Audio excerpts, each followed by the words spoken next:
Thank you very much. Good morning, ladies and gentlemen. I'm going to take you to a bit of a different space this morning. Obviously, we've been talking a lot of med tech and potentially mineral stuff. I'm going into defence industry. I've been playing in the defence industry space for many years now, and I come to this problem from the perspective of an end user. We've all seen the drones on YouTube videos and things like that doing the business in places like Ukraine. I'm a former tank commander. I'm deeply interested in mitigating that threat, and I have a detailed understanding of what it takes to do so. So let me tell you a bit about Boresight. So there's a disclaimer. The interesting thing about Boresight from your perspective is we are already earning revenue. We're well established. We've got market traction all around the world, and that's growing day by day. There's probably a lot about this space that you don't know. That's why I'm here. I've got the table outside, and you can come and have a chat with me later. But this is a rapidly growing space. And the other thing I would add about Boresight is we're playing in an industry that is very rapidly growing. We make drones that get shot down. That's as simple as that. The great thing about that is we need to keep making them, because if our customers are any good, they're shooting lots of them down. Bit of a company snapshot, founded in 2020. We're based in Canberra. We have a manufacturing operation there, and that's where the majority of our systems are made. It's also the centre of our engineering excellence. We've got an engineering team there that are working on new products all the time. Currently sitting at about $72 million in terms of market cap. And we also have a facility in Huntsville, Alabama, and a presence in Nottingham in the UK. So I mentioned before about what we're seeing in Ukraine, and I think it's obvious to everybody that drones have become a major issue on the battlefield. What's probably not obvious to everybody is Western Defence Forces are incredibly slow-moving beasts. They take a long time to identify a problem and then bring in a solution. We've all seen the problem. The Australian Defence Force, for instance, is only just now initiating a program to introduce counter-drone systems into the Australian Defence Force. Even the US military only has counter-drone systems in service in theatre in places like Iraq, Syria and Jordan. They don't have things in service and as part of a regular training regime.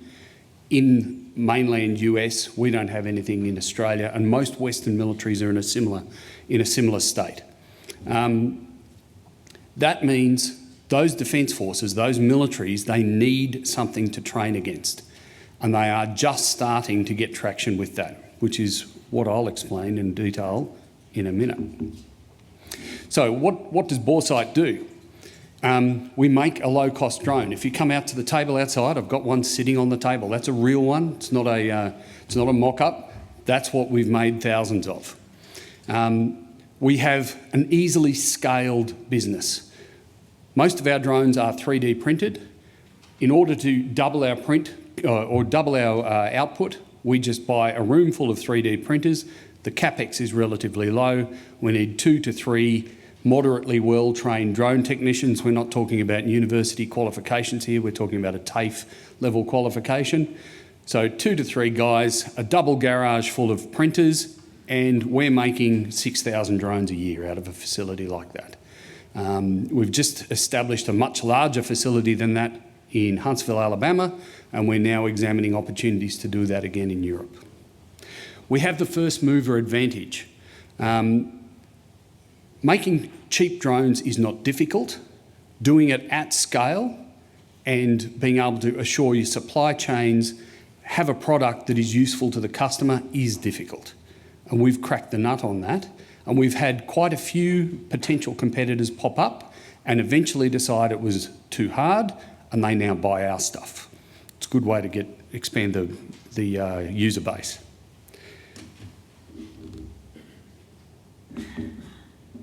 So, what makes our system special? When defence training is happening, they're focusing on training. They don't want to be focusing on flying drones, but everything needs to happen very safely. things need to be controlled well. Defence and militaries around the world, despite what they do for a living, are actually very risk averse. And so they want to make sure that their training is as accurate and repeatable and safe as possible. And we build a drone system, not just the drones, but the control system that allows them to do that. So we make sure that the drones don't fly off anywhere. Because you can imagine if you're a guy on the ground and you've got a machine gun and you're trying to shoot a drone down and the drone flies over a busload of nuns, you're not going to be happy. Okay, so we make sure that the drones fly in a safe, geographically and confined area, and we support that military testing and training environment.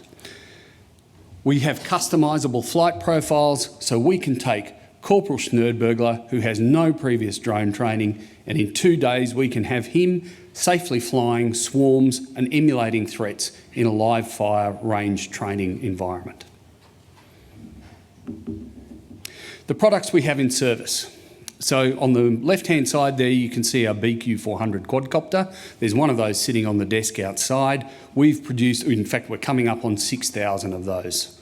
The facility that we've just opened in Huntsville, Alabama, allows us to make the BQ400 on the left and the BQ750 in the middle at a rate of about 5,000 to 6,000 a year. Depends on how many people we put in the facility. The drone on the right is a drone that we have built for the Australian Defence Force as part of the Australian Sovereign UAS program. So the Australian Defence Force had a bunch of drones in service, Chinese DJI drones. They were worried about the cyber assurance and safety of those systems, so they pulled them all out of service and then commissioned 3 Australian companies to build an alternative. We're one of those 3. So we've had orders for over 350 of those so far, and we assume we're going to get another 1,000 to 2,000 over the next couple of years. The core of our system, however, is the control system down the bottom. It gets a little image, but it's actually a big part of what we do. That's the simple user interface that allows our customers to fly the drones very safely and easily without having to dive down the rabbit hole of learning to be expert drone pilots. This is where things get interesting for Boresight. We have a very broad and well-established customer base. So we're entrenched within the Australian Defence Force, New Zealand, Canada, UK, and all 4 arms of the US military. These are organisations that once they've decided what works for them, they don't like changing. Like I said before, they're big bureaucracies, they don't like to move. And those organisations are all using Boresight drones to do their testing and training and the development of their counter-drone systems. On the other side of the chart there, you'll see a bunch of industry partners. So somebody has to make the counter-drone systems. Companies like EOS, if you're an Australian investor, you'd be familiar with them. Anduril needs no introduction. And then a bunch of other big names on that list there that are our customers. And those companies are using Boresight systems to test and develop their counter-drone systems. So, the sales cycle. We have found that our sales cycle is quite sticky. We will get into a customer, they will generally start very easily. Unlike most defence procurement, we're not waiting for some huge program of record that needs years of approvals. A lot of our first customers buy our systems on a credit card transaction. They'll buy a ground control station, 20 drones, and they'll introduce that into service. They'll see if we work for them. Almost inevitably we do, then they'll come back and they'll order another 50, and then another 100. And we've got some customers that are ordering 300 at a time. So we're easy in, which is very uncommon in the defence industry space, and then we expand inside inside the customer as we go. So here's the leadership team. The leadership team has a combination of a lot of industry experience and a lot of drone experience. The other interesting thing, we're just getting started. As I mentioned before, most of our customer base, the systems that they're buying to date are just so they can do their initial test and development. They haven't actually introduced into service these systems that we will support in their ongoing training. So is there anyone here that's former military? Anyone? No? Okay.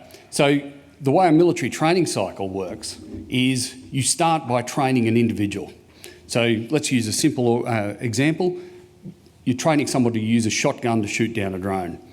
In the process of training that person will have to destroy probably 3 to 5 drones to prove that they're competent to shoot drones with a shotgun. Each year they have to requalify on that.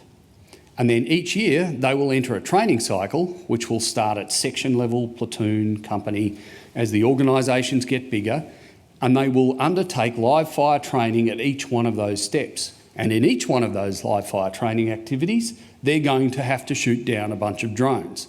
So Corporal Schnerdbergler, he's going to shoot down 5 drones to prove that he's competent and capable of engaging drones, and then he's going to do a section exercise, and then a platoon exercise, and then a company exercise.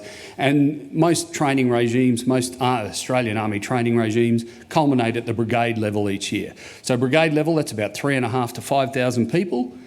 And if one in 10 of those is a Corporal Schnerdbergler, you can kind of see the scale that a regular counter-drone training regime is going to reach. Now, if you then apply that to organisations like the US Marine Corps, the US Army, they're massive organisations that will consume tens, if not hundreds of thousands of drones a year in their training cycle. Now, you might think that's a lot of drones to blow up, must be very expensive. In most cases, the ammunition they're shooting at them costs more than the drone. So, I don't think I need to tell people that militaries consume huge budgets in their training cycles, but that's where we sit. The drone is almost inconsequential in the cost of the training cycle. So, every soldier on a modern battlefield needs to know how to engage a drone, and we make drones that need to be shot. It's a reasonably compelling argument and story, and Boresight is right on the front edge of that. Now, one of the things I haven't gone into today, I've just talked about the target drone side of things. Boresight has also established itself as one of the few companies in the Western Hemisphere that makes low-cost drones at scale.